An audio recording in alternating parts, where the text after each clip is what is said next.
अज्ञानतिमिरान्धस्य ज्ञानाञ्जनशलाकया चक्षुर्मीलितं येन तस्मै श्रीगुरवे नमः। अभीप्सितार्थसिद्ध्यर्थं पूजितो यस्तुरैरपि सर्वविघ्नच्छिदे तस्मै गणाधिपतये नमः। सर्वविघ्नच्छिदे तस्मै गणाधिपतये नमः। दुर्गे युक्ता चतुर्भे स्फटिकमणिमणिं पक्षमालां हस्ते निजेन पद्मं शिलमपि जगुकं दुस्तकं चापरेण भासाकुन्देन्दु शङ्खस्फटिकमणिदिवा भासमाना समाना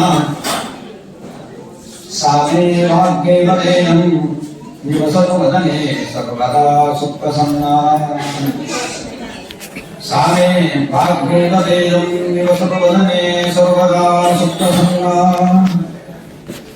योऽन्तः प्रविश्य मम वाचमिमां प्रसुप्तां सञ्जीवयत्यखिलशक्तिधरस्वधाम्ना अन्याञ्च हस्तचरणश्रवणत्वगादीन् प्राणान् नमो भगवते पुरुषाय तुभ्यम्।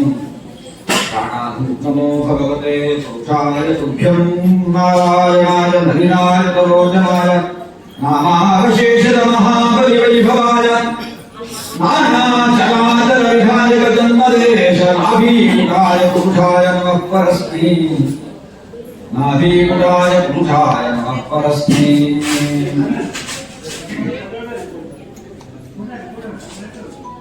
ಕ್ಷೇತ್ರಾಧಿದೇವತೆಯಾದ ಸಪರಿವಾರ ಶ್ರೀ ವಿಷ್ಣುಮೂರ್ತಿ ದೇವರ ದಿವ್ಯ ಪಾದಾರವಿಂದಗಳಿಗೆ ಮನಸ ಸಾಷ್ಟಾಂಗ ಪ್ರಣಾಮವನ್ನು ಸಮರ್ಪಣೆ ಮಾಡಿಕೊಂಡು ಸೇರಿದಂತಹ ಎಲ್ಲ ಭಕ್ತ ಜನತೆಯಿಂದ ಸ್ತೋಮವನ್ನ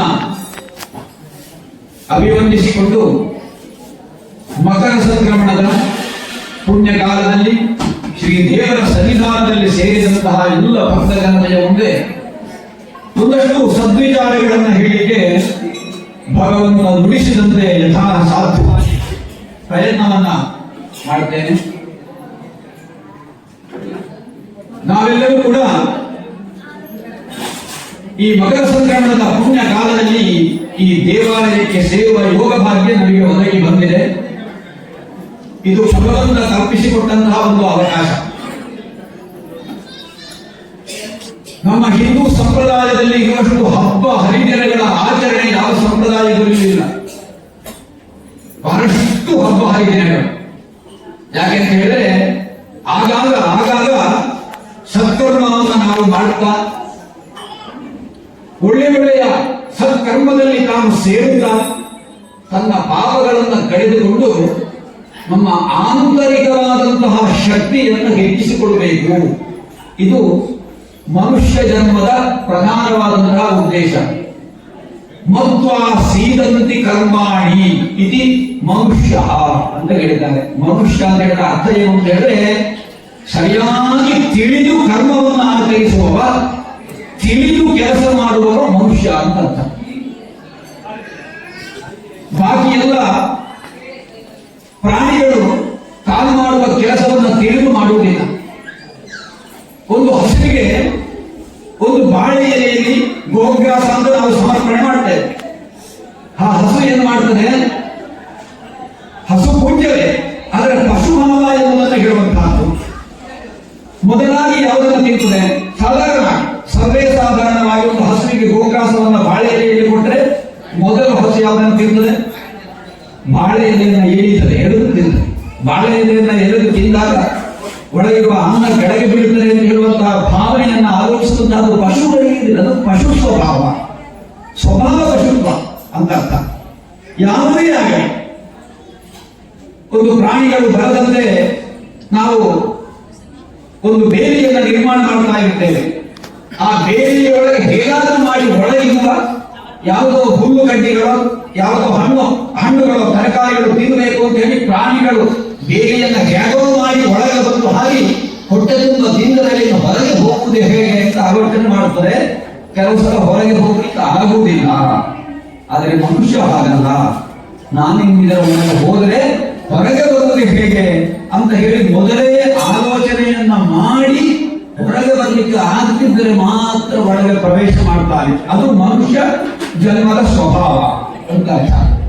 ಆದ್ದರಿಂದ ನಮ್ಮ ಜೀವನದಲ್ಲಿ ಯಾವುದು ಒಳಿತು, ಯಾವುದು ಕೆಡುಕು, ಯಾವ ಮಾರ್ಗದಲ್ಲಿ ನಾವು ಹೋದರೆ ನಮಗೆ ಶ್ರೇಯಸ್ಸು, ಇದನ್ನ ಪ್ರತಿ ಕ್ಷಣವೂ ಕೂಡ ತಿಳಿದು ನಾವು ನಮ್ಮ ಜೀವನದಲ್ಲಿ ನಾವು ನಡ್ಕೊಳ್ಳುತ್ತೇವೆ. ಆ ಕಾರಣದಿಂದ ನಮಗೆ ಮನುಷ್ಯರು ಅಂತ ಹೆಸರು ಬಂದದ್ದು.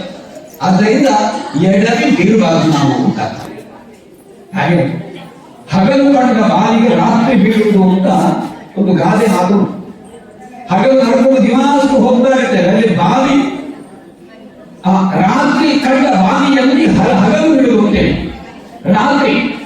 ರಾತ್ರಿಯಲ್ಲಿ ನಡ್ಕೊಂಡು ಹೋಗುವಾಗ ಅಲ್ಪ ಸ್ವಲ್ಪ ಬೆಳಕಿನಲ್ಲಿ ನಾವು ಒಂದು ಬಾವಿ ಉಂಟು ಅಂತ ನಮಗೆ ತಿಳಿದ್ರೆ, ರಾತ್ರಿಯ ಕಾಲ ಅಲ್ಪ ಬೆಳಕಿನಲ್ಲಿ ಅದು ಬಾವಿಯಿಂದ ನಾವು ತಿಳ್ಕೊಳ್ತೇವೆ.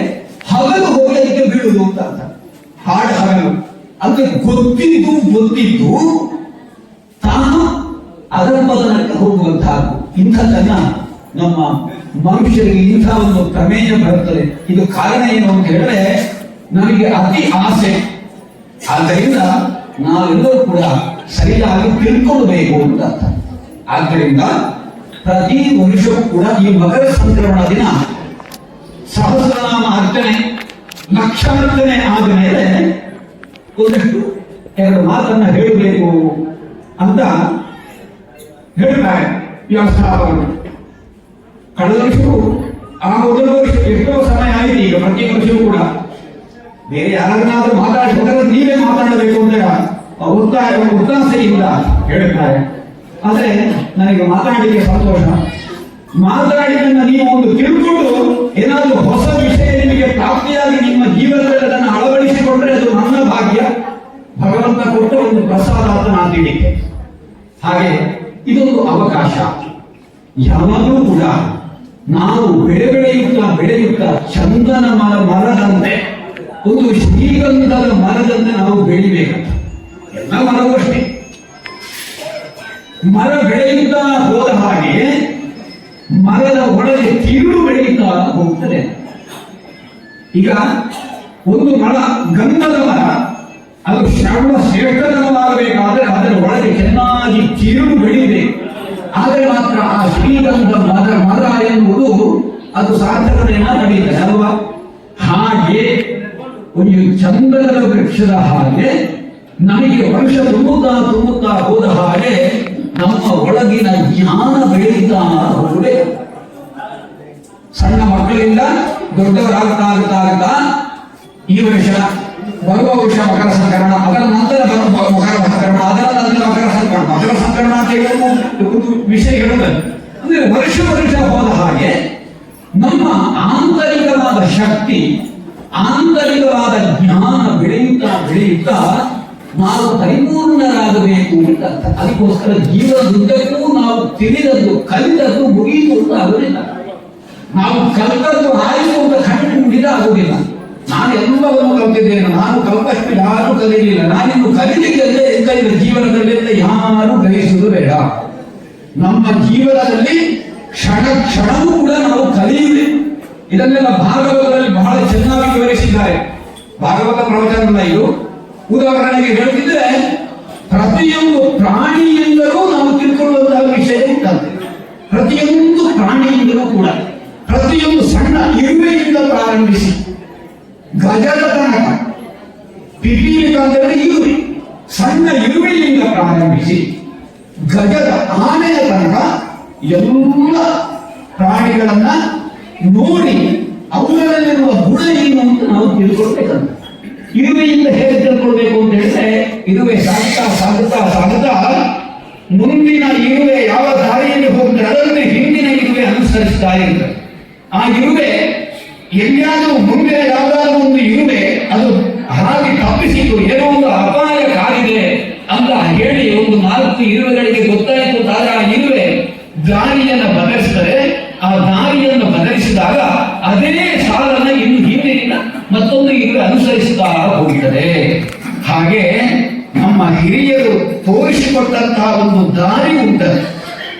ಆ ದಾರಿಯಲ್ಲಿ ಸಾಗುತ್ತಾ ಇರುವಾಗ ಏನು ಅಡೆತಡೆಗಳು ಬಂದರೂ ಕೂಡ ಅದನ್ನ ನಮ್ಮ ಹಿರಿಯರು ಹಿರಿಯರು ಜ್ಞಾನಿಗಳು ಹಾಗಲ್ಲ ಹೀಗೆ ನಡೆಯಿರಿ ಅಂತ ಹೇಳಿ ಒಂದು ದಾರಿಯನ್ನು ನಮಗೆ ತೋರಿಸಿಕೊಟ್ಟರೆ ಆ ದಾರಿಯಲ್ಲಿ ನಾವು ಒಟ್ಟಾಗಿ ಒಗ್ಗಟ್ಟಿನಿಂದ ಸಂಗಚ್ಚತ್ವಂ ಸಂವದತ್ವಂ ಸಂಭೋ ಮನಾಂಸಿಗಾರ ಒಟ್ಟಿಗೆ ಸಾಗುವ, ಒಂದೇ ಮನಸ್ಸಿಂದ ಸಾಗುವ, ಏಕಾಗ್ರ ಬುದ್ಧಿಯಿಂದ ಸಾಗುವ, ಐಕಮತ್ಯದಿಂದ ಸಾಗುವ. ಇದು ಏನು ಐಕಮತ್ಯ ಮಂತ್ರ ಅನ್ನೋದು ವೇದದಲ್ಲಿ ಹಾಗೆ ಹೇಳಿದ್ದಾರೆ. ಆ ಪ್ರಕಾರ ಒಂದು ಇರುವಿನಿಂದ ಒಗ್ಗಟ್ಟಾಗಿ ಏಕೀಭಾವದಿಂದ ಸಾಗುವ ಒಂದು ಏನು ಜ್ಞಾನವನ್ನು ನಾವು ಗಳಿಸಿಕೊಳ್ಬೇಕು ಅಂತ. ಈ ರೀತಿ ಎಲ್ಲ ಒಂದು ಜೇಡನ ಒಂದು ಜೇಡ ಜೇಡ ಅಂತ ಹೇಳಿದ್ರೇನು ಗೊತ್ತುಂಟ? ನಾವು ಕೆಲವು ಭಾಷೆಯಲ್ಲಿ ಸಾಲಿಗ ಅಂತ ಹೇಳ್ತೇವೆ. ಜೇಡ, ಆ ಜೇಡ ಅದು ತನ್ನದೇ ಶರೀರದಿಂದ ಉತ್ಪತ್ತಿಯಾದಂತಹ ಒಂದು ಮೇಣ, ಒಂದು ರೀತಿಯ ದ್ರವ್ಯ. ಆ ದ್ರವವನ್ನ ಇಡೀ ಹರಡಿ ಆ ದ್ರವದಿಂದ ಒಂದು ಮನೆಯನ್ನ ನಿರ್ಮಾಣ ಮಾಡಿ ಆ ಮನೆಯಲ್ಲಿ ಆಚೆ ಈಚೆ ಬೇಕಾದ ಹಾಗೆ ತಾನು ಸಂಚರಿಸ್ತಾ ಇರುತ್ತದೆ. ಹಾಗೆಯೇ ಭಗವಂತ ಎನ್ನುವ ಒಂದು ಜೇಡನಂತೆ ನಾವು ಅವನನ್ನ ಭಗವಂತ ಜೇಡ ಅಂತ ಹೇಳುವುದಲ್ಲ, ಎಲ್ಲ ಪ್ರಾಣಿಯು ಎಲ್ಲ ಜೀವಿಯೂ ಭಗವಂತನೇ. ಆ ಜೇಡದಿಂದ ತಿಳ್ಕೊಳ್ಬೇಕು, ಭಗವಂತ ತನ್ನ ಒಳಗಿರುವಂತಹ ಏನು ಸತ್ವ ಏನುಂಟೋ ಅದನ್ನ ತಾನು ವಿಸ್ತರಿಸ್ತಾ ಈ ಪ್ರಪಂಚವನ್ನು ಸೃಷ್ಟಿ ಮಾಡಿದ್ದಾನೆ. ಭಗವಂತ ತತ್ಸೃಷ್ಟ ತದೇವಾನುಪ್ರಾವಿಶತಿ, ಭಗವಂತ ಈ ಪ್ರಪಂಚವನ್ನು ಸೃಷ್ಟಿ ಮಾಡಿ ತಾನು ಎಲ್ಲದರಲ್ಲಿಯೂ ತಾನಿತ್ತು ಬೇಕಾದ ಹಾಗೆ ಆ ಏನು ಜೇಡನ ಬಲೆಯಂತೆ ಇರುವ ವಿಸ್ತರಿಸ್ತಾ ಹೋದ ಈ ಪ್ರಪಂಚದಲ್ಲಿ ತಾನೆಲ್ಲ ಅಡ್ಡಾಡಿಕೊಂಡು ತನಗೆ ಬೇಕಾದವರನ್ನ ತಾನು ಸ್ವೀಕಾರ ಮಾಡಿ ತಾನು ಹೇಗೆ ಈ ಪ್ರಪಂಚವನ್ನು ನಡೆಸ್ತಾನೆ ಅದನ್ನ ಜೇಡರ ಹುರುವಿನಿಂದ ನಾವು ತಿಳ್ಕೊಳ್ಬೇಕು ಅಂತ ಹೇಳಿ ಬೇರೆ ಬೇರೆ ಪ್ರಾಣಿಗಳ ಉದಾಹರಣೆಯನ್ನ, ಪಕ್ಷಿಗಳ ಉದಾಹರಣೆಯನ್ನ, ಬೇರೆ ಬೇರೆ ರೀತಿ ಜೀವಿಗಳ ಉದಾಹರಣೆ, ಸಮುದ್ರದ ಉದಾಹರಣೆ, ಇನ್ನು ಬೇರೆ ಪ್ರಾಕೃತಿಕವಾಗಿರುವ ವಸ್ತುವನ್ನೆಲ್ಲ ಉದಾಹರಿಸಿ ಭಾಗವತದಲ್ಲಿ ಬಹಳಷ್ಟು ಚೆನ್ನಾಗಿ ನಮಗೆ ವಿವರಣೆಯನ್ನು ಕೊಟ್ಟಿದ್ದಾರೆ. ಸಮುದ್ರದ ಹಾಗೆ ಗಂಭೀರವಾಗಿರಬೇಕು, ಆಕಾಶದ ಹಾಗೆ ಯಾವಾಗಲೂ ಕೂಡ ಯಾವುದನ್ನು ತನ್ನೊಳಗೆ ತಾನು ಹಚ್ಚಿಕೊಡಬಾರದು. ಇದು ಆಕಾಶ ಏನು ತಿಳ್ಕೊಳ್ಬೇಕಂದ್ರೆ, ಆಕಾಶಕ್ಕೆ ನಾವು ಒಂದಷ್ಟು ಬಣ್ಣವನ್ನ ಹೀಗೆ ಸಿಂಪಡಿಸಿದರೆ ಆಕಾಶಕ್ಕೆ ಬಣ್ಣ ಸಿಂಪಡಿಸಲಿಕ್ಕಾಗ್ತದ? ಆಕಾಶ ಬಣ್ಣವನ್ನ ಸ್ವೀಕಾರ ಮಾಡುವುದಿಲ್ಲ. ಯಾವ ಪರಿಮಳವನ್ನ ಆಕಾಶಕ್ಕೆ ಏನು ಎರಚಿದರೂ ಕೂಡ ಆ ಪರಿಮಳವನ್ನ ಆಕಾಶ ಸ್ವೀಕಾರ ಮಾಡುವುದಿಲ್ಲ. ಯಾವುದೇ ಶಬ್ದವನ್ನು ಆಕಾಶಕ್ಕೆ ನಾವು ಏನು ಪ್ರಸರಿಸಿದರೆ ಆ ಶಬ್ದವನ್ನು ಆಕಾಶ ಸ್ವೀಕಾರ ಮಾಡುವುದರಿಂದ ಹೊರಗಡೆ ಅದನ್ನ ಪ್ರಕಟಗೊಳಿಸುತ್ತದೆ. ಯಾವುದೇ ಆಗಲಿ ಹಾಗೆ ಯಾವುದನ್ನು ತಾನು ಮನಸ್ಸಿನೊಳಗೆ ಹಂಚಿಕೊಳ್ಳದೆ, ವಿಶೇಷವಾಗಿ ತಾನು ತನ್ನದು ಅಥವಾ ತನಗೆ ಯಾವುದಾದ್ರೂ ಒಂದು ದುಃಖ ಬಂದರೆ, ತನಗೆ ಏನಾದರೂ ಅತ್ಯಂತ ಸಂತೋಷ ಆದರೆ ಅದನ್ನೇ ನೆನೆಯುತ್ತಾ ಕೆಲವು ಸಲ ಜೀವನವನ್ನ, ನಮ್ಮ ಎಲ್ಲ ಅಮೂಲ್ಯವಾದ ಸಮಯವನ್ನು ನಾವು ಹಾಳು ಮಾಡಿಕೊಡ್ತಾ ಇರ್ತೇವೆ. ಇದನ್ನ ಆಕಾಶದಿಂದ ತಿಳ್ಕೊಳ್ಬೇಕು ಅಂತ ಹೇಳ್ತಾರೆ. ಆ ಪ್ರಕಾರ ಯಾವಾಗಲೂ ಕೂಡ ಈ ರೀತಿ ಬೇರೆ ಬೇರೆ ರೀತಿಯ ಉದಾಹರಣೆಯನ್ನು ಕೊಡ್ತಾರೆ. ಈ ರೀತಿ ನಾವು ಈ ಜೀವನದಲ್ಲಿ ಪ್ರತಿಯೊಂದು ಹಂತದಲ್ಲಿಯೂ ದಿವಸಗಳು, ತಿಂಗಳು, ವರ್ಷ ಹೋದ ಹಾಗೆ ನಮ್ಮ ಅಂತಃಸತ್ವ ಬೆಳೆಯುತ್ತಾ ಹೋಗಬೇಕು, ನಮ್ಮ ಜ್ಞಾನ ಬೆಳೆಯುತ್ತಾ ಹೋಗಬೇಕು. ಹಾಗೆ ಜ್ಞಾನ ಸಂಪಾದನೆಗೆ ಮನುಷ್ಯ ಜೀವನದ ಸಾರ್ಥಕತೆ ಬೆಳೆಯುತ್ತಾ ಹೋದ ಹಾಗೆ ಇವತ್ತು ಅಂದ್ರೆ ನಮ್ಮ ಮಕ್ಕಳಿಗೆಲ್ಲ ನಮ್ಮ ಅನುಭವದ ವಾಕ್ಯವನ್ನು ನಾವು ಹೇಳ್ತೇವೆ. ಒಂದು ಮನೆಯಲ್ಲಿ ಒಬ್ಬಳು ಅಜ್ಜ ಇದ್ರೆ ಆ ಮನೆ ಯಾವಾಗಲೂ ಆಪತ್ತಿಗೆ ಎಡೆಗೊಡುವುದಿಲ್ಲ ಅಂತ ಹೇಳ್ತಾರೆ. ಯಾಕೆ? ಅನುಭವಿಸ್ತರು ಜೀವನದಲ್ಲಿ ಯಾವಾಗಲೂ ಕೂಡ. ಈಗಿನ ಕಾಲದಲ್ಲಿ ಅಜ್ಜ ಇರಬಾರದು, ತಂದೆ ತಾಯಿ ಇರಬಾರದು, ಈ ರೀತಿಯೆಲ್ಲ ಪ್ರಮೇಯಗಳು ಬರ್ತದೆ ಅಲ್ವಾ? ತಂದೆ ತಾಯಿಗಳಿಗೆ ಬಾರದು, ಒಟ್ಟಿಗೆ ಇಬ್ಬರೇ ಇರಬೇಕು. ಈ ರೀತಿಯೆಲ್ಲ ಈ ಕಾಲದಲ್ಲಿ ಮುಂದೆ ಹೋಗ್ತಾ ಇರುವಾಗ ಮಕ್ಕಳು ಬೇಡ ಇಬ್ಬರೇ ಇರಬೇಕು. ಎಷ್ಟೋ ಜನರಿಗೆ ಸಂತಾನವೇ ಇಲ್ಲ ಅಂತ ಒಂದು ಪ್ರಮೇಯ, ಸಂತಾನ ಆಗಲಿಲ್ಲ ಅಂತ ಸಂತಾನ ಬೇಡ ಅಂತ ಬಿಟ್ಟವರು. ಆದ್ದರಿಂದ ಈಗಿನ ಜನರಿಗೆ ಮಕ್ಕಳು ಬೇಡ, ತಂದೆ ತಾಯಿಗಳು ಬೇಡ, ಏನು ಬೇಡ, ಎಂಥ ಒಂದು ಬುದ್ಧಿ. ಹಾಗೆ ನಮಗೆ ಯಾವಾಗಲೂ ಸಂಸಾರ ಅಂದ್ರೆ ನಮ್ಮ ಹಿರಿಯರು ಇರುವಂತಹದ್ದು ನಮ್ಮ ಜ್ಞಾನ ವೃದ್ಧಿಗೋಸ್ಕರವಾಗಿ. ನನಗೆ ನಾವು ಎಡವಿದ್ದಾಗ ನಮ್ಮ ಹಿರಿಯರಷ್ಟೇ ಕೇಳಬೇಕು, ನಾವು ಹೇಗೆ ಒಬ್ಬ ಅಜ್ಜಿ ಇದ್ದ ಅಂತಾದ್ರೆ ಎಡವಿ ಬಿಡಲಿಕ್ಕೆ ಸಾಧ್ಯವೇ ಇಲ್ಲ ಅಂತ ಅವರು ಅನುಭವಿಸಿದ್ರ. ಆ ಪ್ರಕಾರ ಹೇಳ್ತೇನೆ, ಪ್ರತಿಯೊಬ್ಬರು ಕೂಡ ತಿಳಿದು ಕರ್ಮವನ್ನು ಮಾಡಿ. ಆ ಪ್ರಕಾರವಾಗಿ ಈ ಮಕರ ಸಂಕ್ರಮಣದ ಒಂದು ವಿಶೇಷತೆಯನ್ನು ನೀವು ತಿಳ್ಕೊಳ್ಬೇಕು. ಪ್ರಧಾನವಾಗಿ ಏನಪ್ಪ ಮಕರ ಸಂಕ್ರಮಣದ ವಿಶೇಷ? ನಿಜವಾಗಿ ಇದೆಲ್ಲ ಸಂಕ್ರಮಣವೂ ವಿಶೇಷ. ಸಂಕ್ರಮಣ ಕಾಲ ಬಹಳ ಪುಣ್ಯ ಕಾಲ. ಸಂಕ್ರಮಣದ ದಿವಸ ದೇವರಿಗೆ ಅಥವಾ ನಾಗನಿಗೋ ಭೂತಗಳಿಗೋ ನಾವು ತಾಂಬೂಲವನ್ನು ಕೊಡ್ತೇವೆ, ಸೇವೆಯನ್ನು ಮಾಡ್ತೇವೆ. ಸಂಕ್ರಮಣದ ದಿವಸ ದೇವರಿಗೆ ಪೂಜೆ. ಪೌರ್ಣಮಾಸ್ಕಾಂತ ಸಂಕ್ರಾಂತು ಕೃತವಾನ್ ಸತ್ಯ ಪೂಜನಂ ಅಂತ ಹೇಳ್ತಾರೆ. ಸತ್ಯನಾರಾಯಣ ಪೂಜೆಗಲ್ಲ ಹುಣ್ಣಿಮೆ ದಿವಸ, ಸಂಕ್ರಮಣದ ದಿವಸ ಪೂಜೆಗೆ ಬಹಳ ವಿಶೇಷವನ್ನು ಹೇಳ್ತಾರೆ. ಹಾಗೆ ಎಲ್ಲ ಸಂಕ್ರಮಣ ಅಂತ ಹೇಳಿದ ಅರ್ಥ ಏನು ಅಂತ ಹೇಳಿದ್ರೆ ಒಳ್ಳೆಯ ರೀತಿಯಲ್ಲಿ ಕ್ರಮಿಸುವಂತಹದ್ದು. ಯಾರು ಅಂತ ಹೇಳಿದ್ರೆ ಭಗವಂತನಾದಂತಹ ಸೂರ್ಯ ಒಂದು ರಾಶಿಯಿಂದ ಇನ್ನೊಂದು ರಾಶಿಗೆ ಕ್ರಮಿಸುವಂತಹ ಪುಣ್ಯಕಾಲವನ್ನ ಆ ದಿವಸವನ್ನ ಸಂಕ್ರಮಣ ಅಂತ ನಾವು ಹೇಳ್ತೇವೆ. ಹಾಗೆ ಈ ಸಂಕ್ರಮಣ ಒಂದು ವರ್ಷಕ್ಕೆ ಒಟ್ಟು 12 ಸಂಕ್ರಮಣಗಳು ಬರುತ್ತವೆ. ಮೇಷದಿಂದ ಪ್ರಾರಂಭಿಸಿ ಮೇಷ ಸಂಕ್ರಮಣ, ವೃಷಭ ಸಂಕ್ರಮಣ, ಈ ರೀತಿಯಲ್ಲ ಮೇಷ, ವೃಷಭ, ಮಿಥುನ, ಕರ್ಕಟಕ, ಈ ರೀತಿ 12 ರಾಶಿಗಳಲ್ಲಿ ಸೂರ್ಯ ಚಲಿಸುವಂತಹ 12 ರಾಶಿಗಳಿಗೆ ಪ್ರವೇಶ ಮಾಡುವಂತಹ ಕಾಲವನ್ನ ಆ ಸಂಕ್ರಮಣ, ಮೇಷ ಸಂಕ್ರಮಣ, ವೃಷಭ ಸಂಕ್ರಮಣ, ಮಿಥುನ ಸಂಕ್ರಮಣ ಅಂತ ನಾವು ಹೇಳ್ತೇವೆ. ಹಾಗೆ ತುಳು ಭಾಷೆಯಲ್ಲಿ ಆಡಿ ಸಂಕ್ರಾಂತಿ, ಸ್ವರ್ಣ ಸಂಕ್ರಾಂತಿ, ಈ ರೀತಿ ಭಾಷೆ. ಹೀಗೆ ಇದರಲ್ಲಿ ಮಕರ ಸಂಕ್ರಮಣ ಅಂತ ಹೇಳಿದ್ರೆ ಏನು ವಿಶೇಷತೆ ಅಂತ ನಾವು ತಿಳ್ಕೊಳ್ಬೇಕು. ಮುಖ್ಯವಾಗಿ ಒಂದು ವರ್ಷ, ನಮ್ಮ ಒಂದು ವರ್ಷ ಅಂತ ಹೇಳಿದ್ರೆ ದೇವತೆಗಳಿಗೆ ಒಂದು ದಿವಸ. ನಮ್ಮ ಒಂದು ವರ್ಷ ನಾವು ಇಲ್ಲಿಂದ ಸೀರೆ ದೇವಲೋಕಕ್ಕೆ ಹೋಗಿ ಅಲ್ಲಿ ಒಂದು ಏನು 10 ದಿವಸ ನಾವು ಆ ದೇವಲೋಕದಲ್ಲಿ ಇದ್ದು ನಾವು ಪುನಃ ಈ ಭೂಮಿಗೆ ಬಂದರೆ ಇಲ್ಲಿ 10 ವರ್ಷ ಕಳೆದಿದೆ. ನೆನಪಿಟ್ಟುಕೊಳ್ಳಿ, 10 ವರ್ಷ. ಹಾಗೆ 10 ದಿವಸ ನಮ್ಮ ದೇವತೆಗಳ 10 ದಿವಸ, ಅದು ನಮಗೆ 100 ದಿವಸ. ಆ ಪ್ರಕಾರವಾಗಿ ಒಂದು ವರ್ಷ ಅಂತ ಹೇಳಿದ್ರೆ ದೇವತೆಗಳಿಗೆ ಒಂದು ದಿನ. ಈ ದೇವತೆಗಳ ದಿನದಲ್ಲಿ ಹಗಲು ರಾತ್ರಿ ಯಾವುದು ಅಂತ ಹೇಳಿದ್ರೆ ಉತ್ತರಾಯಣ ಮತ್ತು ದಕ್ಷಿಣಾಯನ ಅಂತ ಹೇಳ್ತಾರೆ. ಉತ್ತರಾಯಣ, ದಕ್ಷಿಣಾಯನ. ಉತ್ತರಾಯಣ ಎನ್ನುವುದು ದೇವತೆಗಳ ಹಗಲಿನ ಭಾಗ, ದಕ್ಷಿಣಾಯನ ಎನ್ನುವುದು ದೇವತೆಗಳಿಗೆ ರಾತ್ರಿಯ ಕಾಲ. ಇದು ಸಂಪ್ರದಾಯ. ಇದು ಹಿಂದೆ ಪುರಾಣಗಳಲ್ಲಿ ನಮಗೆ ಸೂಚಿಸಿದಂತಹ ವಿಷಯ. ಹಾಗೆ ಈ ದಕ್ಷಿಣಾಯನ ಕಳೆದು ಉತ್ತರಾಯಣ ಪ್ರಾರಂಭವಾಗುವಂತಹ ಕಾಲವನ್ನ ಪ್ರಾಚೀನ ಕಾಲದಿಂದಲೇ ಮಕರ ಸಂಕ್ರಮಣದ ದಿವಸ ದಕ್ಷಿಣಾಯನ ಕಳೆದು ಉತ್ತರಾಯಣ ಬರುವ ಕಾಲ ಅಂತ ನಿರ್ಣಯಿಸಿದ್ದಾರೆ. ಹಾಗೆ ನಮ್ಮ ಅನುಭವಕ್ಕೆ, ನಮ್ಮ ದೃಷ್ಟಿಗೆ ಗೋಚರವಾಗುವಂತೆ ಒಂದು ತಿಂಗಳ 1.5 ತಿಂಗಳ ಮೊದಲೇ ನಮಗೆ ಉತ್ತರಾಯಣ, ಉತ್ತರ ಭಾಗಕ್ಕೆ ಸೂರ್ಯ ಚಲಿಸುವುದು ಕಾಣುತ್ತದೆ. ಅದಿರಲಿ, ಅಂತೂ ಪ್ರಾಚೀನ ಇತಿಹಾಸ ಪ್ರಕಾರವಾಗಿ ಲೆಕ್ಕಾಚಾರದಲ್ಲಿ ಶಾಸ್ತ್ರ ಏನು ಹೇಳುತ್ತದೆ ಅಂತ ಕೇಳಿದರೆ ಮಕರ ಸಂಕ್ರಮಣದ ದಿವಸ ಉತ್ತರಾಯಣದ ಪ್ರಾರಂಭ ಕಾಲ ಹಿಂದಿನಿಂದಲೇ ಆಗ್ತಾ ಇತ್ತು. ಆದ್ದರಿಂದ ಅದು ಉತ್ತರಾಯಣದ ಪುಣ್ಯಕಾಲ ಅಂತ ಹೇಳಿದರು. ಇನ್ನು ಉತ್ತರಾಯಣ ಮುಗಿದು ದಕ್ಷಿಣಾಯನ ಬರುವಂತಹ ಕಾಲವನ್ನ ಕರ್ಕಟಕ ಸಂಕ್ರಮಣ ಅಂತ ಹೇಳ್ತಾರೆ. ಆಟಿ ಸಂಕ್ರಮಣ. ಆ ಸಮಯದಲ್ಲಿ ಆಟಿ ಸಂಕ್ರಾಂತಿ. ಈ ಸಮಯದಲ್ಲಿ ದಕ್ಷಿಣಾಯನ ಪ್ರಾರಂಭ ಆಗ್ತದೆ. ದೇವತೆಗಳ ರಾತ್ರಿ ಪ್ರಾರಂಭ, ಹಗಲೆಲ್ಲ ಮುಗಿದು ಮುಸ್ಸಂಜೆ ಹೊತ್ತು ರಾತ್ರಿ ಪ್ರಾರಂಭ ಆಗುವಂತಹದ್ದು ಕರ್ಕಟಕ ಸಂಕ್ರಮಣದ ಕಾಲ. ಹಾಗೆ ಈ ಕಾಲವನ್ನ ದೇವತೆಗಳ ಸಂಧ್ಯಾಕಾಲ ಅಂತ ಹೇಳ್ತೇವೆ. ಮುಸ್ಸಂಜೆ ಹೊತ್ತು ಅಥವಾ ಪ್ರಾತಃ ಕಾಲದ ಹೊತ್ತು. ಉತ್ತರಾಯಣ ಆರಂಭ ಆಗುವ ಕಾಲವನ್ನ ಪ್ರಾತಃ ಸಂಧ್ಯೆ ಅಂತ ಹೇಳ್ತಾರೆ. ಈ ಮಕರ ಸಂಕ್ರಮಣದ ಕಾಲ ದೇವತೆಗಳ ಪ್ರಾತಃ ಸಂಧ್ಯಾ ಕಾಲ, ಸೂರ್ಯೋದಯದ ಕಾಲ, ಸೂರ್ಯ ಉದಯ ಆಗುವಂತಹ ಕಾಲ. ಹಾಗೆ ದಕ್ಷಿಣಾಯನ ಪ್ರಾರಂಭ ಆಗುವಂತಹ ಕಾಲ ದೇವತೆಗಳಿಗೆ ಮುಸ್ಸಂಜೆಯ ಹೊತ್ತು. ಈ ಸಂದರ್ಭದಲ್ಲಿ ದೇವತೆಗಳು ಭಗವತ್ ತತ್ವವನ್ನು ಅನುಸಂಧಾನ ಮಾಡುವಂತಹ ಕಾಲ.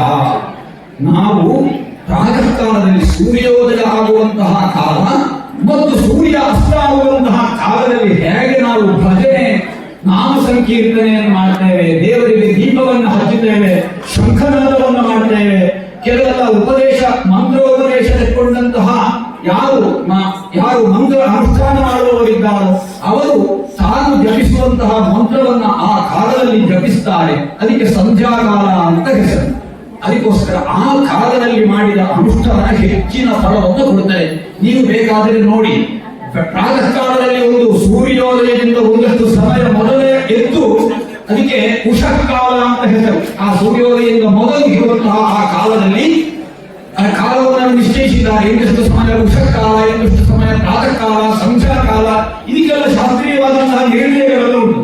ಇಲ್ಲಿ ಆ ಕಾಲದಲ್ಲಿ ಮೊದಲೇ ಎದ್ದು ದೇವರ ಕೋಣೆಯಲ್ಲಿಯೋ ಅಥವಾ ಪ್ರಶಾಂತರಾದಂತಹ ಯಾವ ನದಿ ತೀರದಲ್ಲಿಯೋ ವೃಕ್ಷದ ಮೂಲದಲ್ಲಿಯೋ ಕೂತುಕೊಂಡು ನೀವು ದೇವರ ಧ್ಯಾನವನ್ನು ಮಾಡಿದಾಗ ಅತ್ಯಂತ ಶೀಘ್ರವಾಗಿ ಚಿತ್ತ ಶುದ್ಧಿಯಾಗುತ್ತದೆ, ಮನಸ್ಸು ಪ್ರಶಾಂತವಾಗಿರುತ್ತದೆ. ನಿಮಗೆ ಪ್ರಕೃತಿಯು ಪ್ರಶಾಂತವಾಗಿರುವಂತಹ ಕಾಲ.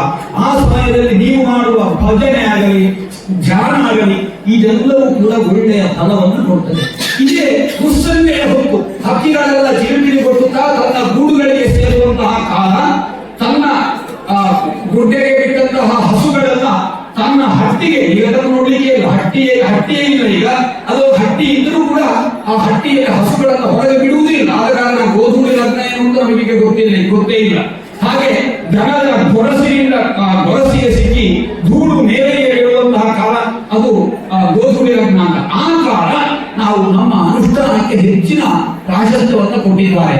ಅಂತಹ ದೇವತೆಗಳು ಭಗವಂತನ ಅನುಸಂಧಾನ ಮಾಡುವಂತಹ ಕಾಲ ಉತ್ತರಾಯಣ ಆರಂಭ ಕಾಲ, ದಕ್ಷಿಣಾಯನ ಆರಂಭ ಕಾಲ. ಅದರಲ್ಲಿಯೂ ಉತ್ತರಾಯಣ ಆರಂಭ ಆಗುವಂತಹ ಈ ಮಕರ ಸಂಕ್ರಮಣ ಎನ್ನುವುದು ಭಗವಂತನ ಆರಾಧನೆಗೆ, ಭಗವಂತನ ಅರ್ಚನೆಗೆ, ಭಗವಂತನ ನಾಮ ಸಂಕೀರ್ತನೆಗೆ ಅತ್ಯಂತ ಪ್ರಶಸ್ತವಾದಂತಹ ಕಾಲ ಅಂತ ಹೇಳಿದ್ದಾರೆ ಶಾಸ್ತ್ರದಲ್ಲಿ.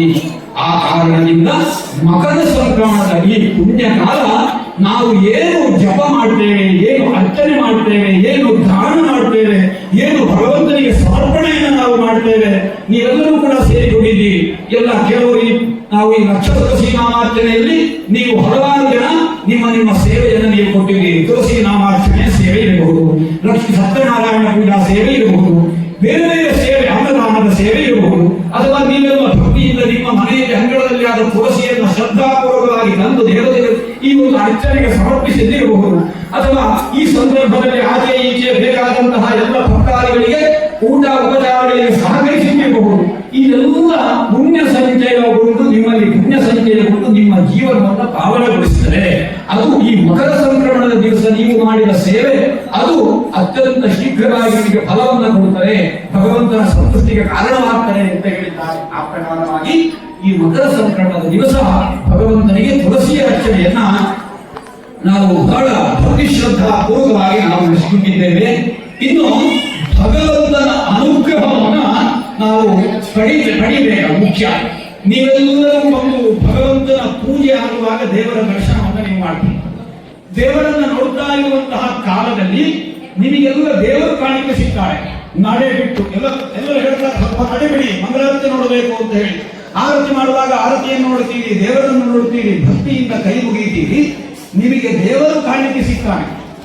ಅಲ್ವಾ, ಅಲ್ಲಿರುವಂತಹ ಬಿಂಬದಲ್ಲಿ ದೇವರು ಕಾಣಿಕೆ ಸಿಗ್ತಾನೆ.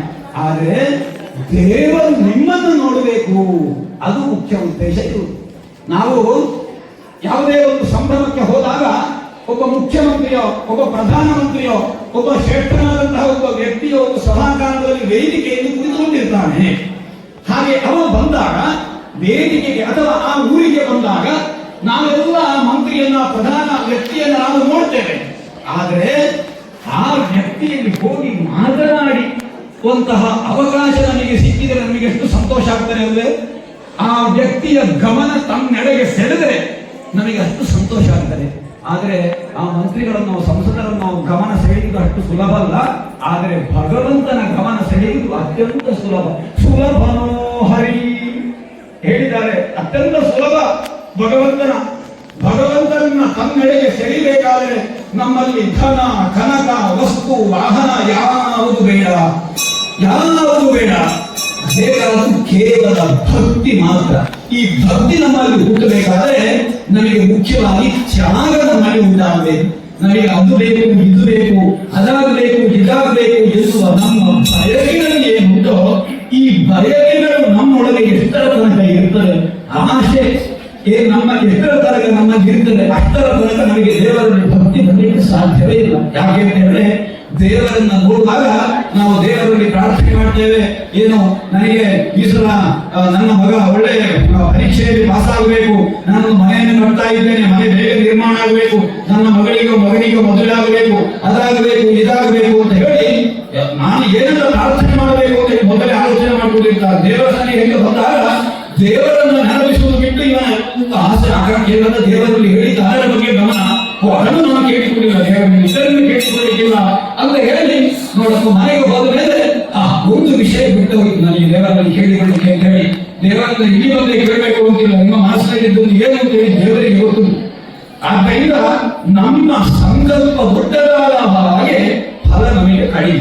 ಆದ್ದರಿಂದ ನಮ್ಮ ಸಂಕಲ್ಪ ಮುಂದೆ ಭಗವಂತನ ಅನುಗ್ರಹವನ್ನು ಇದ್ದರೆ ಸಾಕು. ನನಗೆ ನೀನಲ್ಲದ ನನಗೆ ಯಾರು ಬೇಡ, ನೀನು ಒಬ್ಬನೇ ಸಾಕು ಅಂತ ಹೇಳಿ ಭಗವಂತನಿಗೆ ನಾವು ಶರಣಾಗಿ ಎಂತ ಆಸೆ ಆಕಾಂಕ್ಷೆಗಳನ್ನು ನಾವು ಯಾವಾಗ ಬಿಟ್ಟು ಭಗವಂತನಲ್ಲಿ ಏಕಾಗ್ರ ಚಿತ್ತವಾದ ಮನಸ್ಸನ್ನು ನಾವು ಯಾವಾಗ ಕೊಂಡು ಹೋಗ್ತೇವೆ, ಆಗ ಭಗವಂತ ನಮ್ಮ ಕೆಳಗೆ ನೋಡ್ತಾನೆ, ಎಲ್ಲರಲ್ಲಿ ನೋಡ್ತಾನೆ.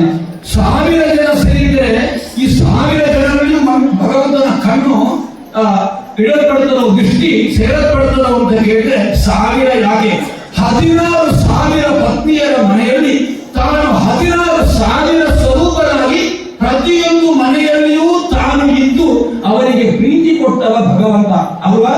16,000. ಆದ್ದರಿಂದ ಭಗವಂತನ ಮನಸ್ಸು ಕಣ್ಣು ಕೇವಲ 16,000 ಮಾತ್ರ ಅಲ್ಲ, ಅವ ಸಹಸ್ರಾಕ್ಷ ಸಹಸ್ರ 1000 ಕಣ್ಣುಳ್ಳವ. ಕೇವಲ ಸಹಸ್ರ ಶೀರ್ಷ ಅಂತ ಹೇಳಿದ್ರೆ 1000 ಕಣ್ಣು, 1000 ತಲೆ ಅಂತ ಅರ್ಥಲ್ಲ. 1000 ತಲೆ ಅಂದರೆ 2,000 ಕಣ್ಣು ಅಂತ ಹೇಳಬೇಕಿತ್ತು. ಸಹಸ್ರಾಕ್ಷ ಅಂತ ಮಾತ್ರ ಹೇಳಿದ್ದಾರೆ. ಯಾಕೆ ಅಂತ ಹೇಳಿದ್ರೆ ಸಹಸ್ರ ಅಂತ ಹೇಳಿದ್ರೆ ಅವ 1000ಕ್ಕಿಂತಲೂ ಹೆಚ್ಚು ಅನಂತವಾದಂತಹ ತಲೆ ಇರುವವ ಅಂತ ಹೇಳಿ ಈ ಪ್ರಪಂಚದಲ್ಲಿರುವ ಎಲ್ಲ ತಲೆಯೂ ಅವನೇ, ಪ್ರಪಂಚದ ಎಲ್ಲ ಕಣ್ಣು ಅವನೇ ಅಂತ. ನಮ್ಮ ಭಗವಂತನ ಕಣ್ಣನ್ನ, ಭಗವಂತನ ದೃಷ್ಟಿಯನ್ನ ತನ್ನತ್ತ ಸೆಳೆಯಬೇಕಾದ್ರೆ ನಿಷ್ಕಾಮವಾದಂತಹ ನಮ್ಮ ಭಕ್ತಿಯೇ ಮುಖ್ಯ ಉದ್ದೇಶ ಅಂತ ಹೇಳ್ತಾರೆ. ಆ ಪ್ರಕಾರವಾಗಿ ನಿಷ್ಕಾಮ ಭಕ್ತಿಯಿಂದ ನಾವು ಭಗವಂತನಿಗೆ ತುಳಸಿಯನ್ನ ಇವತ್ತು ಸಮರ್ಪಣೆ ಮಾಡಿದ್ದೇವೆ. ತುಳಸಿ ಸಮರ್ಪಣೆ ಭಗವಂತನಿಗೆ ಅತಿ ಪ್ರೀತಿಕರವಾದಂತಹ ದ್ರವ್ಯ. ಹಿಂದೆ ಕೇವಲ ಒಂದು 2 ನಿಮಿಷದಲ್ಲಿ ಒಂದು ಕಥೆಯನ್ನು ಹೇಳ್ತೇನೆ. ಹಿಂದೆ ಶ್ರೀಕೃಷ್ಣನ ಪತ್ನಿಯರಲ್ಲಿ 16,000 ಪತ್ನಿಯರಲ್ಲಿ 8 ಪತ್ನಿಯರು ಅಷ್ಟ ಮಹಿಷಿಯರು ಅಂತ ಹೇಳಿದರು. ಯಾರೆಲ್ಲ? ರುಕ್ಮಿಣಿ, ಸತ್ಯಭಾಮೆ, ಮಿತ್ರವೃಂದೆ, ಸತ್ಯವೃಂದೆ, ಈ ರೀತಿ ಬೇರೆ ಒಟ್ಟು 8 ಪ್ರಧಾನವಾದಂತಹ ಪತ್ನಿಯರಿದ್ದಾರೆ. ಅದರಲ್ಲಿ ಕೃಷ್ಣನಿಗೆ ಅತಿ ಪ್ರೀತಿ ಪಾತ್ರಗಳಾದ ಪತ್ನಿ ಯಾರು ಅಂತ ಹೇಳಿದ್ರೆ ರುಕ್ಮಿಣಿ ದೇವಿಯ. ಹಾಗೆ ಎಲ್ಲ ಪತ್ನಿಯರಿಗೂ ಕೂಡ ರುಕ್ಮಿಣಿಯಲ್ಲಿ ಅಸೂಯೆ ಇತ್ತು. ಕೃಷ್ಣನಿಗೆ ರುಕ್ಮಿಣಿಯಲ್ಲೇ ಬಹಳ ಪ್ರೀತಿ. ಅದರಲ್ಲಿ ಹೆಚ್ಚು ಅಸೂಯೆ ಇದ್ದದ್ದು ಸತ್ಯಭಾಮೆಯಲ್ಲಿ. ಈ ಸತ್ಯಭಾಮೆ ಮನಸ್ಸಿನಲ್ಲಿ ಗ್ರಹಿಸ್ತಾ ಇದ್ದರು, ಕೃಷ್ಣನ ಮನಸ್ಸನ್ನು ತನ್ನತ್ತ ಸೆಳೆಯಬೇಕಾದ್ರೆ ಏನು ಮಾಡಬೇಕಪ್ಪ, ಈ ರುಕ್ಮಿಣಿ ಏನು ಮಾತ್ರ ಮಾಡಿದ್ದಾಳು ಅಂತ ಹೇಳಿ ಆ ಕೃಷ್ಣ ಸತ್ಯಭಾಮೆ ಆಲೋಚನೆ ಮಾಡ್ತಾ ಇರುವಂತಹ ಕಾಲ ನಾರದ ಮಹರ್ಷಿಗಳು ಬರ್ತಾರೆ. ನಾರದ ಮಹರ್ಷಿಗಳು ಬಂದಾಗ, ಮಹರ್ಷಿಗಳೇ ನನ್ನ ಒಂದು ಸಮಸ್ಯೆಗೆ ನೀವು ಪರಿಹಾರವನ್ನು ಕೊಡಬೇಕು. ರುಕ್ಮಿಣಿಯಲ್ಲಿ ಅತಿ ಪ್ರೀತಿ ಯಾಕೆ ಕೃಷ್ಣನಿಗೆ, ನನ್ನಂತ ಪ್ರೀತಿ ಯಾಕೆ ಬರುವುದಿಲ್ಲ, ಕೃಷ್ಣ ನನ್ನನ್ನು ಬಹಳ ಪ್ರೀತಿಸುವ ಹಾಗೆ ಏನಾದರೂ ಒಂದು ಉಪಾಯ ಉಂಟು ಅಂತ ನೀವು ತಿಳಿಸಬೇಕು ಅಂತ ಹೇಳಿ ನಾರದ ಮಹರ್ಷಿಗಳಲ್ಲಿ ಕೇಳಿದಾಗ ನಾರದ ಮಹರ್ಷಿಗಳು ಹೇಳ್ತಾರೆ, ನಾನು ಒಂದು ದೊಡ್ಡದಾದ ಒಂದು ಅತಿ ಕಠಿಣವಾದ ವ್ರತವನ್ನು ಹೇಳ್ತೇನೆ, ಈ ವ್ರತವನ್ನು ನೀನು ಮಾಡಬೇಕು. ಒಂದಷ್ಟು ದಿವಸಗಳ ಕಾಲ ಅನ್ನ ಆಹಾರವನ್ನು ನೀನು ಸ್ವೀಕಾರ ಮಾಡಬಾರದು, ಸುಳ್ಳು ಹೇಳಬಾರದು, ನಿನ್ನ ಮನಸ್ಸೆಲ್ಲ ಪ್ರಶಾಂತವಾಗಿರಬೇಕು. ಅದೆಲ್ಲ ಮಾಡ್ತೇನೆ ನಾನು ಅಂತ ಒಪ್ಪಿಕೊಳ್ತಾಳೆ. ಅದಾಗಿ ಕೊನೆಯ ದಿವಸ ಬಹಳಷ್ಟು ಕೃಷ್ಣನ ಪೂಜಾರಿಗಳನ್ನೆಲ್ಲ ನೀನು ಮಾಡಿಕೊಂಡು ನಿನಗೆ ಅತ್ಯಂತ ಪ್ರೀತಿ ಪಾತ್ರವಾದಂತಹ ವಸ್ತುವನ್ನು ನೀನು ದಾನ ಮಾಡಬೇಕು ಅಂತ ಹೇಳ್ತಾರೆ. ಯಾರು? ನಾರದ ಮಹರ್ಷಿಗಳು ಹೇಳ್ತಾರೆ. ಆಯ್ತಪ್ಪ ಅಂತ ಹೇಳ್ತಾರೆ. ಯಾವುದು ನಿನಗೆ ಅತ್ಯಂತ ಪ್ರೀತಿ ಪಾತ್ರವಾದ ವಸ್ತು ಯಾವುದು, ಈ ಪ್ರಪಂಚದಲ್ಲಿ ಅತಿ ಪ್ರೀತಿ ಪಾತ್ರವಾದ ಯಾವುದು ಅಂತ ನಾರದ ಮಹರ್ಷಿಗಳು ಕೇಳಿದಾಗ ಅದರ ಪರಿಣಾಮ ಗೊತ್ತಾಗದೆ, ನನಗೆ ಈ ಪ್ರಪಂಚದಲ್ಲಿ ಅತಿ ಪ್ರೀತಿ ಪಾತ್ರವಾದಂತಹ ವಸ್ತು ಯಾವುದು ಅಂತ ಹೇಳಿ ಅದು ನನ್ನ ಗಂಡ, ನನ್ನ ಪತಿಯಾದ ಕೃಷ್ಣದೇವರು ಅಂತ ಹೇಳಿಬಿಡ್ತಾಳೆ. ಹಾಗಾದ್ರೆ ನಾನು ಹೇಳಿದ ವಾಕ್ಯ, ನಿನಗೆ ಪ್ರೀತಿಕರವಾದ ವಸ್ತುವನ್ನು ದಾನ ಮಾಡಬೇಕಾದ್ರೆ ನೀನು ಕೃಷ್ಣನನ್ನೇ ದಾನ ಮಾಡಬೇಕು ಇನ್ನೊಬ್ಬರಿಗೆ ಅಂತ ನಾರದ ಮಹರ್ಷಿಗಳು ಹೇಳ್ತಾರೆ. ಕೃಷ್ಣನನ್ನು ದಾನ ಮಾಡಬೇಕೆ, ಪ್ರೀತಿ ಪಾತ್ರವಾದ ವಸ್ತುವನ್ನು ದಾನ ಮಾಡಬೇಕು ಅಂತ ಹೇಳಿದಲ್ವೇ. ಆದ್ದರಿಂದ ಕೃಷ್ಣನನ್ನ ನಾವು ದಾನ ಮಾಡಬೇಕು ಅಂದ್ರೆ ಕೃಷ್ಣನನ್ನು ಬಿಟ್ಟುಬಿಡಬೇಕು ಅಂತ ಅರ್ಥ ಆಯ್ತಲ್ವ.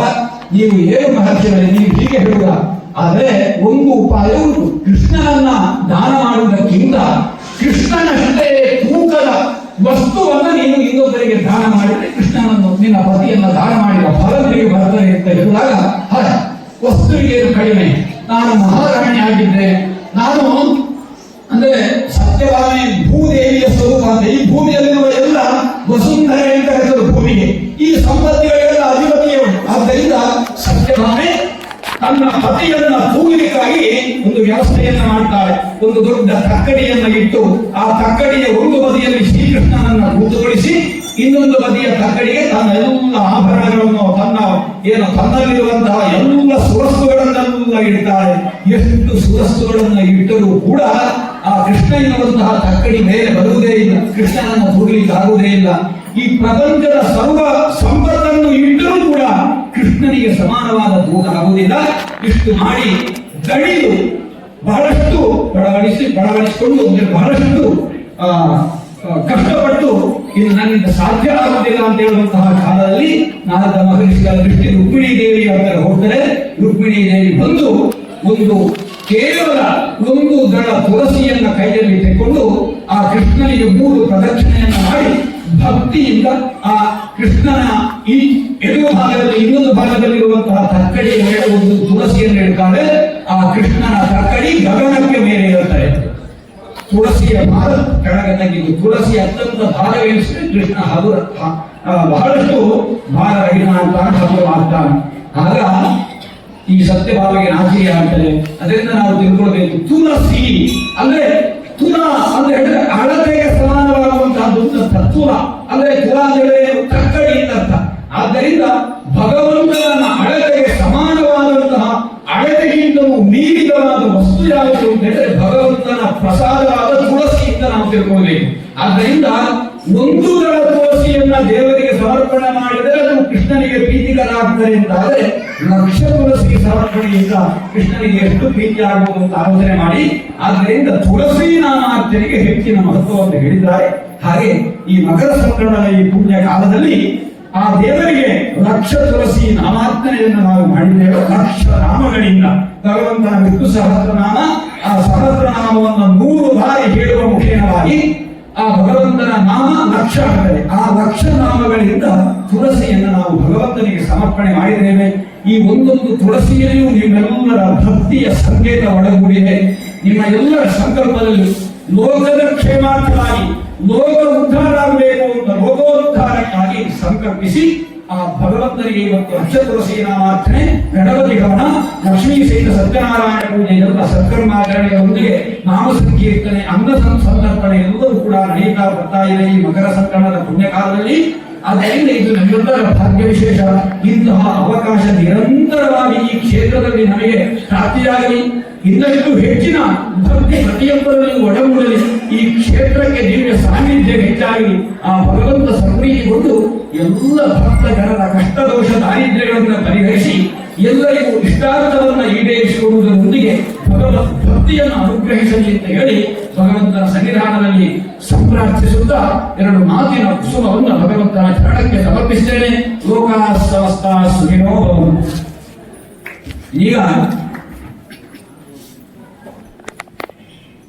ಈಗ ದೇವರಿಗೆ ಮಂಗಳಾರತಿ ಆಗ್ತದೆ. ಮಂಗಳಾರತಿ ಆದ ನಂತರ ದೇವರ ಪ್ರಸಾದ ವಿತರಣೆ ಆಗ್ತದೆ. ಹಾಗೆ ಎಲ್ಲರೂ ಕೂಡ ದೇವರ ಅನುಗ್ರಹಕ್ಕೆ ಪಾತ್ರರಾಗ್ತಾರೆ.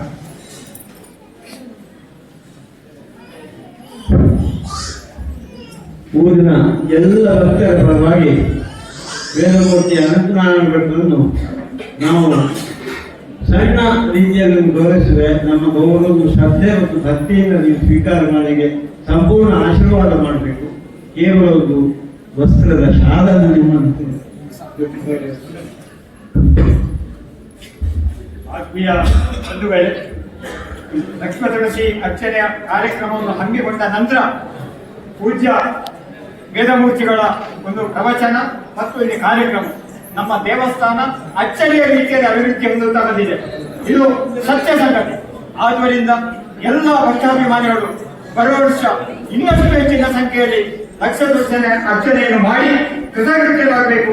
ಮತ್ತು ನಮ್ಮ ಈ ಗ್ರಾಮದ ದೇವಸ್ಥಾನ ಅದು ಅತ್ಯಂತ ಪರಿಸರದಲ್ಲಿ ವೈಭವದಿಂದ ಜರುಗುವಾಗ ನಾವೆಲ್ಲರೂ ಮಾಡಿಕೊಡ್ಬೇಕಂತ ಹೇಳಿ ವಿನಂತಿ ಮಾಡ್ತೇನೆ. ನಾವು ಪೂಜೆಗಾಗಿ ಮಾತ್ರ ಈ ಮಂದಿರವನ್ನು ಕಟ್ಟಿದ್ದಲ್ಲ, ಸಂಘಟನೆ ಮತ್ತು ಸಂಸ್ಕಾರ ಸಂಸ್ಕೃತಿ ಕೂಡ ನಮ್ಮ ಊರಿನಲ್ಲಿ ಬೆಳಿಬೇಕೆಂಬ ದೃಷ್ಟಿಯಿಂದ ಈ ಒಂದು ದೇವಸ್ಥಾನವನ್ನು ಇಲ್ಲಿ ಕಟ್ಟಿದೆ. ಇದಕ್ಕೆ ನೀವೆಲ್ಲರೂ ಬಾಧ್ಯರಾಗಿದ್ದೀರಾ. ನಿಮಗೆಲ್ಲರಿಗೂ ನಮ್ಮ ವಿಷ್ಣುಮೂರ್ತಿ ಜನಸೇವಾ ಟ್ರಸ್ಟ್ ವತಿಯಿಂದ ಅನಂತಾನಂದವಾದ ಧನ್ಯವಾದ. ನಿಮ್ಮೆಲ್ಲರ ಪರವಾಗಿ ಗೌರವಪೂರ್ಣವಾಗಿ ಮತ್ತು ಶ್ರದ್ಧಾಪೂರ್ಣವಾಗಿ ನಾವು ಈ ಶಾಲನ್ನು ವೇದಮೂರ್ತಿಗಳಿಗೆ ಅರ್ಪಣೆ ಮಾಡ್ತೇವೆ. ಅವರ ಆಶೀರ್ವಾದ